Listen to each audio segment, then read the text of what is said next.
स्वागत है आप सभी का आपके अपने YouTube channel Vinod Hindi point में। आज के इस वीडियो में पढ़ने वाले हैं संपूर्ण हिंदी साहित्य एवं हिंदी व्याकरण से संबंधित महत्वपूर्ण अभ्यास पेपर। आप सभी जानते हैं किसी भी परीक्षा के लिए अभ्यास पेपर बहुत ही महत्वपूर्ण होते हैं। BPSC, TRE-4, Uttar Pradesh TGT, PGT इन सभी की परीक्षाएँ बहुत जल्द होने वाली है। तो चलिए शुरू करते हैं आज का ये अभ्यास पेपर। पहला प्रश्न है, देवनागरी लिपि के विषय में क्या सत्य नहीं है? सत्य नहीं है ये आपको बताना है। 3 सत्य है, 1 सत्य नहीं है। यह दाएं से बाएं लिखी जाती है। इसकी उत्पत्ति नागर ब्राह्मणों से मानी जाती है। यह वर्णात्मक लिपि है। इसमें सिरोरेखा का प्रयोग किया जाता है। तो जो सत्य नहीं है यह दाएं से बाएं लिखी जाती है। यह बाएं से दाएं लिखी जाती है। ये होना चाहिए। ए विकल्प असत्य है। अगला प्रश्न है, तोता डाली पर बैठा है, इस वाक्य में कौन सा कारक है? करण, संबंध, अधिकरण, अपादान। तोता डाली पर बैठा है, पर तो इसमें हो जाएगा अधिकरण कारक। साधु आ रहे हैं, वाक्य में साधु का वचन निर्धारित कीजिए। एक वचन, बहुवचन, द्विवचन, इनमें से कोई नहीं। साधु कौन सा वचन है ये आपको बताना है। ध्यान से इस प्रश्न का उत्तर दीजिएगा। तो साधु, आंसू, हस्ताक्षर, प्राण ये सभी बहुवचन है। 4 नंबर है, निम्न में से कौन सा शब्द स्त्रीलिंग है? चना, अरहर, बाजरा, उड़द। स्त्रीलिंग शब्द कौन सा है? अरहर जो है यह स्त्रीलिंग है। विद्याभ्यास का संधि विच्छेद क्या होगा? विद्याभ्यास का संधि विच्छेद क्या होगा? विद्याधन अभ्यास से विकल्प सही होगा।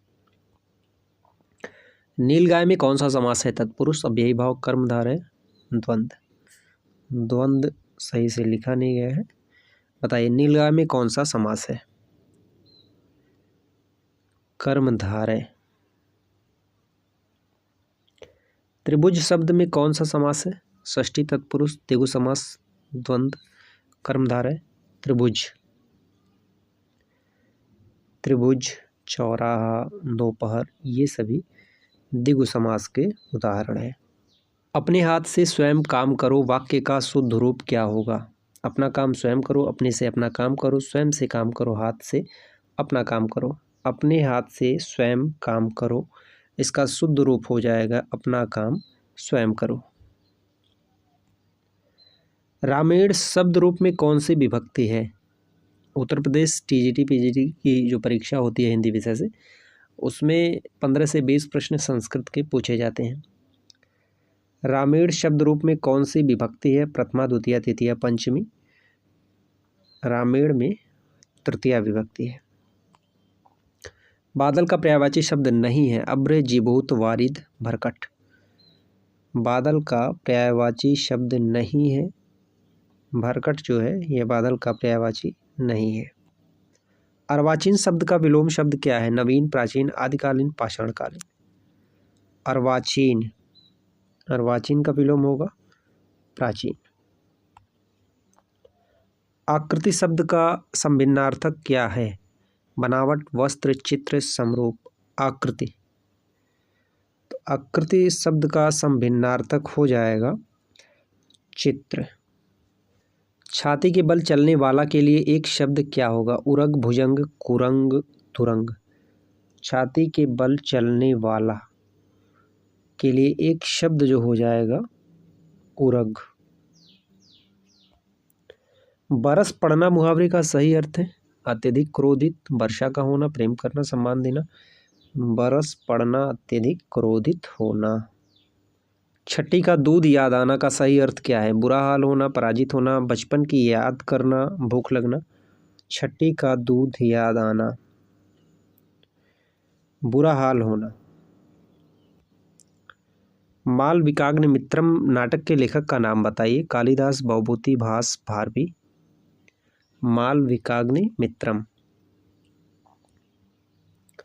आषाढ़ का एक दिन जो मोहन रागेश का प्रसिद्ध नाटक है, उसमें कालिदास का दूसरा नाम क्या होता है? जब वह उज्जैनी जाते हैं, राज्य कवि का दर्जा उन्हें प्राप्त होता है उनका दूसरा नाम क्या होता है ये आपको कमेंट में बताना है। फिलहाल इस प्रश्न का उत्तर दीजिए। मालविकाग्निमित्रम नाटक के लेखक का नाम क्या है?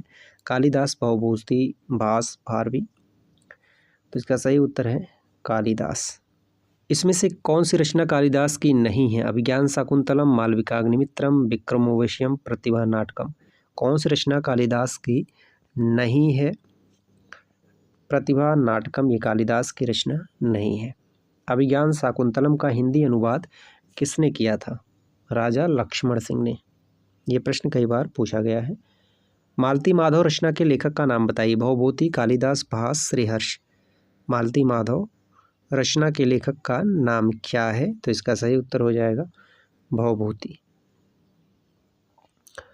इनमें से कौन सी रचना भारवी की है? अभिज्ञान शाकुंतलम, रघुवंश महाकाव्यम, 10 कुमार चरितम, किरातार्जुनीयम। कौन सी रचना भारवी की है? तो इसका सही उत्तर हो जाएगा किरातार्जुनीयम। ये भारवी की रचना है। 10 कुमार चरितम ये दंडी की रचना है। शिवपाल वध के लेखक का नाम बताइए। माघ, कालिदास, हर्ष, मास। शिवपाल वध इसके लेखक हैं माघ। इनमें से कौन सी रचना दंडी की है? 10 कुमार चरित, शिवराज विजय, मेघदूत, हर्षचरित। दंडी की रचना का नाम है 10 कुमार चरित। नैषधीय चरित रचना के लेखक का नाम बताइए। श्रीहर्ष, दंडी, मास, भवभूति। नैषधीय चरित के लेखक का नाम है मास। मास नहीं, माघ है। विद्यालय का सही संधि विच्छेद कीजिए। विद्यालय कई बार ये प्रश्न पूछा गया है, तो इसका सही संधि विच्छेद हो जाएगा विद्याधन आलय। 24 नंबर है। महोत्सव शब्द में कौन सी संधि है? दीर्घ, गुण, यण, वृद्धि। महोत्सव में कौन सी संधि है? तो इसका सही उत्तर हो जाएगा गुण संधि। सचित शब्द में कौन सी संधि है? वृद्धि, गुण, यण, सचित। सचित में कौन सी संधि है? तो इसका सही उत्तर हो जाएगा डी विकल्प, सचित संधि है। गृह गच्छति शब्द का संधि विच्छेद कीजिए। गृह गच्छति का संधि विच्छेद करना है। गृहम गच्छति, गृह गच्छति, गृह गच्छति, गृह अगच्छति। गृह गच्छति शब्द का संधि विच्छेद हो जाए गृहम गच्छति। महात्मा शब्द में कौन सा समास है? तत्पुरुष, अव्ययीभाव, कर्मधारय, बहुव्रीहि। सभी प्रश्न व्याकरण से संबंधित है। महात्मा में जो समास हो जाएगा वैसे विकल्प सही होगा कर्मधारय। प्रतिदिन शब्द का समास विग्रह कीजिए। प्रतिदिन का समास विग्रह क्या होगा? दिन, दिन च, दिन, दिन प्रति, दिनम, दिनम, दिनम जय, दिनम। तो दिनम, दिनम प्रति ये प्रतिदिन का समास विग्रह होगा। 84 बैष्णों की वार्ता किस लेखक की रचना है? नामदास, पल्लवाचार्य, नंददास, गोस्वामी, गोकुलनाथ। नामदास नहीं, यह नाभादास होगा। 84 बैष्णों की वार्ता के लेखक हैं गोस्वामी गोकुलनाथ। रानी केतकी की कहानी के रचनाकार कौन है? केतकी की कहानी के रचनाकार कौन है? इस कहानी का दूसरा नाम है उदयभान चरित और इसके लेखक का नाम है इंशाअल्लाह खान। इनमें से सदल मिश्र की रचना कौन सी है? सदल मिश्र की रचना का नाम है नासिकेतोपाख्यान। सरापा का संबंध निम्न में से किससे है? सिद्ध साहित्य, रासो, नाथ, जैन। सरापा का संबंध सिद्ध साहित्य से है। सिद्धों की संख्या 84 है और सरापा को हिंदी का प्रथम कवि मानने वाले हैं राहुल सांकृत्यायन। सत्यार्थ प्रकाश के लेखक का नाम बताइए। सत्यार्थ प्रकाश स्वामी दयानंद, स्वामी श्रद्धानंद, स्वामी विवेकानंद, केशव चंद्र सेन। सत्यार्थ प्रकाश के लेखक का नाम है स्वामी दयानंद। आदिकाल को वीरगाथा काल किसने कहा? हजारी प्रसाद द्विवेदी, डॉक्टर नगेंद्र रामचंद्र शुक्ल, राहुल सांकृत्यायन। आदिकाल और रीतकाल के नामकरण से संबंधित सबसे ज़्यादा प्रश्न पूछे गए थे एस्टेट की परीक्षा में, तो TRE-4 की परीक्षा में भी सबसे ज़्यादा प्रश्न पूछे जाएंगे। नामकरण को आप अच्छे से पढ़ लीजिएगा, आदिकाल और रीतकाल। तो वीरगाथा काल कहने वाले विद्वान हैं आचार्य रामचंद्र शुक्ल। पृथ्वीराज रासो के रचयिता का नाम बताइए। चंद्रबरदाई, अमीर खुसरो, जगनिक, नरपति नाल। पृथ्वीराज रासो के रचनाकार का नाम है अमीर खुसरो, जिसमें 69 सर्ग है और 68 तरह के छंदों का वर्णन किया गया है। कबीरदास किस काव्य धारा का प्रतिनिधित्व करते हैं? संत काव्य, सूफी काव्य, राम काव्य, कृष्ण काव्य। कबीरदास जो है यह संत काव्य धारा का प्रतिनिधित्व करते हैं। कुमार रासो के रचयिता कौन है? दलपति विजय, जगनिक, चंद्रबरदाई, विद्यापति। तो दलपति है, दलापति नहीं है। कुमार रासो के रचनाकार हैं दलपति विजय। इनमें से कौन सा कवि संत कवि नहीं है? कबीरदास, रैदास, गुरु नानक, तुलसीदास। संत कवि नहीं है तो इसमें है तुलसीदास, यह संत कवि नहीं है। राम काव्यधारा के प्रमुख कवि तुलसीदास माने जाते हैं। इनमें से सूफी काव्यधारा का कवि कौन सा नहीं है? मुल्ला दाऊद, जैसी, नामदास, कुतुबन। सूफी काव्यधारा का कवि नहीं है तो नामदास नहीं, सूफी काव्यधारा के कवि नामदास नहीं है। नामदास जो है ये जाति के दर्जित हैं, इनका संबंध महाराष्ट्र से है। मुल्ला दाऊद, जैसी, कुतुबन ये तीनों जो है सूफी काव्यधारा के अंतर्गत आते हैं। निर्गुण काव्यधारा की प्रवृत्ति है वात्सल्य रस की प्रधानता, प्रकृति पर चेतन सत्ता का आरोप, रूढ़ियों एवं बाडंबरों का विरोध, आश्रयदाता की प्रशंसा। निर्गुण काव्यधारा की प्रवृत्ति है रूढ़ियों एवं बाह्याडंबरों का विरोध। जिस तरह से कबीरदास जी ने मंदिर और मस्जिद का विरोध किया है, बाह्याडंबरों का विरोध किया है, वह निर्गुण काव्यधारा के प्रमुख कवियों में से एक है कबीरदास। पद्मावत के रचयिता कौन है? मुल्ला दाऊद, जैसी, कुतुबन, मंझन। पद्मावत के रचयिता का नाम है मलिक मोहम्मद जैसी। अच्छा, एक प्रश्न पूछा जाता है जैसी का नाम जैसी क्यों पड़ा? तो जैसी का नाम जायस नामक क्षेत्र में उनका जन्म हुआ था, इसी वजह से उनका नाम जायसी पड़ा। बहुत सारे विद्वानों ने अपना अपना मत दिया है, लेकिन सर्वमान्य जो मत है वह यही है कि जायस नगर में इनका जन्म हुआ था, इसके कारण इनका नाम जायसी पड़ा। पद्मावत किस भाषा में लिखा गया? अवधी, ब्रजभाषा, खड़ी बोली, फारसी। पद्मावत जो है यह अवधी भाषा में लिखा गया।